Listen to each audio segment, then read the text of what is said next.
Welcome to the motherfucking relay where we're covering today's top boxing news. Okay, well, in this video we're going to discuss our weekend picks because we've got a busy weekend of fights coming up from Friday going into Saturday.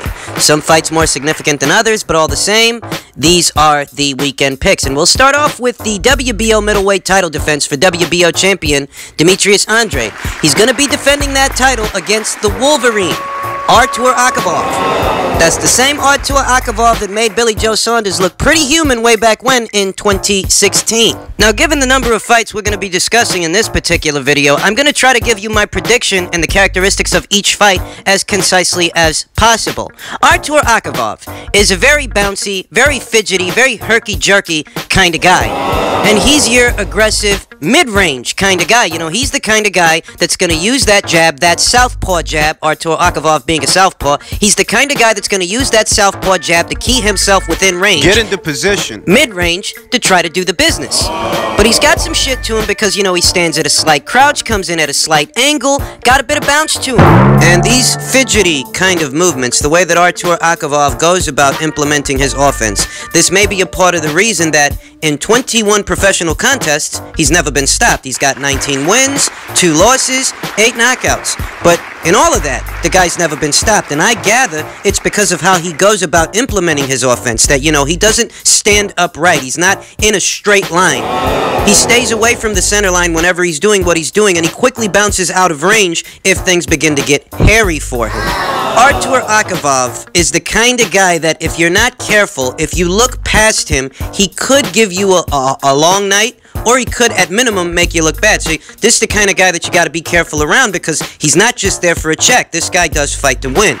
Now, in the case of the reigning WBO champion, Demetrius Andrade, he can do all those things that Akavov can do and more. Demetrius Andrade is one of the few fighters that are out there that is just as good defensively as he is offensively. He does both equally well. He also has a fantastic set of legs, a fantastic understanding of distance and spacing. In this fight, he's going to be the bigger guy in the fight. He's got the bigger physical dimensions. He stands at a statuesque 6'1", whereas Andrade-Akavov stands in at approximately 5'9". So it's conceivable that as Akavov is coming forward and trying to be aggressive, he may get hit quite a bit coming through the front door. That may cause him to bounce out of range as soon as things are getting hairy for him.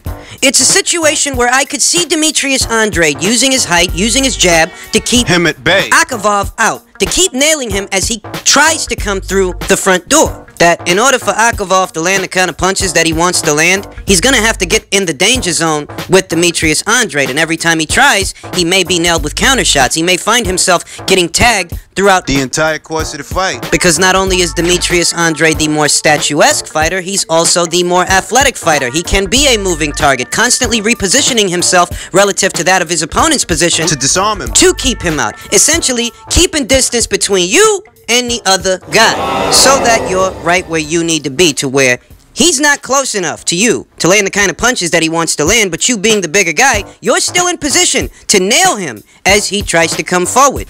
Now, I'd give the edge in power to Demetrius Andrade. You know, Akavov's got his virtues, but he's really not that big a puncher. So I'd give the edge in power to Demetrius Andrade, and I'd also give the edge in speed to Demetrius Andrade. You know, these are physical attributes. In terms of technique, in terms of craftsmanship, I already give that edge to Andrade, but it just so happens that in the physicality department, he's got some things working for him too. I think he's the bigger puncher, I think he's the faster fighter, and overall the more athletic fighter in the fight. So the situation I'm kind of seeing is maybe, just maybe, Akavov hears the final bell. Maybe. But he loses this thing wide on points. Andrade wins. I'm not ruling out the possibility that Andrade gets him out of there. I'm not ruling that out. But the conservative prediction is that Andrade, at minimum, wins this fight on points. Next on the docket is the Amanda Serrano versus Eva Voraberger super flyweight title fight for what is the vacant WBO title. And I'm going to put this as concisely as possible. I don't see anything in Eva Voraberger that should pose a problem for Amanda Serrano. You know, at 140 pounds, when Amanda contested for what was the vacant WBO title against Yamila Reynoso, her punching power didn't seem to be quite what it is at the lower weights. But this fight, this is a super flyweight title fight, you understand? This is at super flyweight. At those lower weights, Amanda Serrano is a very concussive puncher, and it just so happens that Eva Voraberger has very leaky defense. I mean, even when she's getting off the kinds of punches that she wants to land, she's getting hit in between the punches. She's getting hit in the process. She's one of these fighters that you hear about that they greatly compromise their defense for offense, that you get nailed repeatedly. You're getting nailed in the midst of all these exchanges, so you hypothesize. You see some of these girls that Eva Voraberger has fought, and you swap one of those girls out and put in Amanda Serrano in their place. And I see a situation to where Amanda will get her out of there, because Amanda's a better fighter than all those girls are. She's got a better variety of punches, far more professional experience, and more punching power overall. It's safe to say that this is a fight that not only Amanda Serrano can win, but a fight that she can win by way of knockout, and that's my prediction. I predict that Amanda Serrano is going to snag that vacant WBO title, and she's going to get Eva Voraberger out of there. Whether she knocks her flat on her ass or forces her to retire on her stool at the end of a round. So I'm going with Amanda Serrano by way of knockout or technical knockout. And in the case of the Jorge Linares versus Pablo Cano WBC eliminator for a shot at Jose Ramirez's WBC title at 140 pounds, I'm going to go ahead and I'm going to pick Jorge Linares by way of knockout or technical knockout, likely via the right hand. You know, Jorge Linares, he's one of these fighters who's not as talked about, not as highly touted, but this is a guy who knows what he's doing in there, and this is a gutting and gritty kind of fighter who's got some skills to match. Don't sleep. Jorge Linares still has very good hand speed, and he still has one of the more bankable right hands in the sport of boxing that are out there. This is a guy that knows how to land that punch. And you then look over at Pablo Cano. And what experiences is he bringing to the table? You know, a very long time ago, he managed to go 10 rounds with Eric Morales. He managed to go the distance with both Paulie Malignaggi and Shane Mosley. But these high-level opponents, you know, he didn't beat any of them, you understand? Every time he stepped up in competition, he faltered. These fights took place a very long time ago, so let's fast forward to the present. We fast forward to the present and look at Pablo Cano's last 6 fights. In those last 6 fights, he lost 3 times. His last fight, it only really went, 5 rounds, and he won due to a technicality? These aren't the kind of things that inspire confidence when you're forecasting an outcome. And quite honestly, even though Jorge Linares is not one of these more popular fighters that you're always hearing about, at the end of the day, he does have 10 times better of a career than Pablo Cano. He is a higher caliber of fighter than Pablo Cano. So the obvious choice to me is Jorge Linares, but not just Jorge Linares to win, Jorge Linares by way of knockout or technical knockout. Because whether you guys are aware of it or not, this guy's got a quality right hand and very good hand speed to boot. That's a punch that he knows how to land. That's a punch that he dropped Vasil Lomachenko with. So trust me when I say that Jorge Linares is better than he's given credit for, and I feel that he can win this fight by way of knockout or technical knockout. Now, each one of these fights is going down this Friday on DAZN. A little bit of a pre-fight warm-up for Saturday's card, so keep your eyes peeled for this on Friday night. And now on to Saturday's card, and a fight that is much tougher to edge, much tougher to call than any of the 3 fights aforementioned. Talking about the Badou Jack versus Marcus Browne light heavyweight contest. Let me tell you something. Both of these guys are solid. Both of these guys have respectable power. Both of these guys are educated body punchers. In that way, this is a much tougher fight to call than anything we've covered in this video so far. Badou Jack brings a level of experience to the fight that Marcus Browne has otherwise unseen. You know, he hasn't fought anyone as good as Badou Jack, anyone as experienced as Badou Jack, anyone as versatile and defensible as Badou Jack. But if we put the shoe on the other foot and we look at what Marcus Browne is bringing to the table, while he's not as experienced as Jack, he's not exactly green either. This guy's got a great amateur background, he's undefeated as a professional, packs a respectable punch, and given that Badou Jack does have the tendency to be a late starter, and Marcus Browne does have a tendency to be on the aggressive side, it's conceivable that those early rounds, you know, Marcus Browne might actually pick up those early rounds, because it takes Badou Jack a bit of a while to really take the fight from a guy. We saw that in the James DeGale fight. We saw that in the Adonis Stevenson fight. I'm not convinced that, you know, Marcus Browne packs the same kind of punch as Adonis Stevenson, that one-hitter quitter power that could end the fight at any time, but he does pack a decent-sized punch, so it's conceivable that Badou Jack is going to limit the amount of openings he gives Marcus Browne to land power shots. In that way, I can see him being economic, at least in the first quarter of this fight. Because Marcus Browne is a southpaw, the way Stevenson was a southpaw. Marcus Browne packs a decent-sized punch the same way that Stevenson packs a decent-sized punch, but Marcus Browne is a far younger guy. You know, he's not getting long in the tooth. He hasn't seen one too many winners. This is his moment. He's an undefeated, hungry young contender.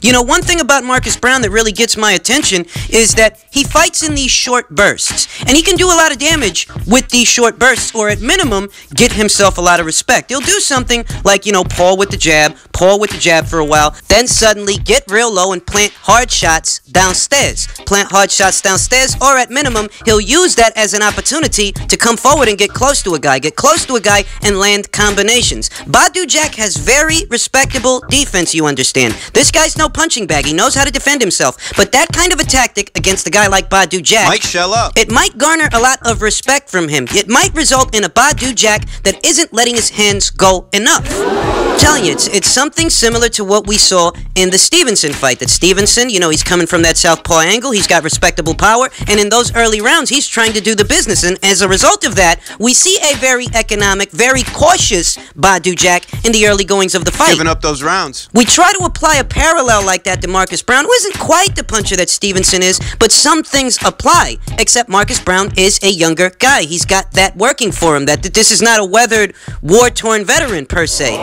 This is his big moment. This is his step up in competition. So, you know, the fight is tough to edge, because it's not like Badou Jack doesn't have respectable offense of his own, and he's got very good defense, perhaps some of the most underrated defense in the light heavyweight division. Badou Jack is a guy that knows how to handle himself in there. He knows how to take care of himself. But I'm kind of just looking at this fight, looking at some of the problems that have plagued Badou Jack in other fights. That, you know, this guy's constantly drawing with fighters, and it's because he's not doing enough in certain parts of the fight.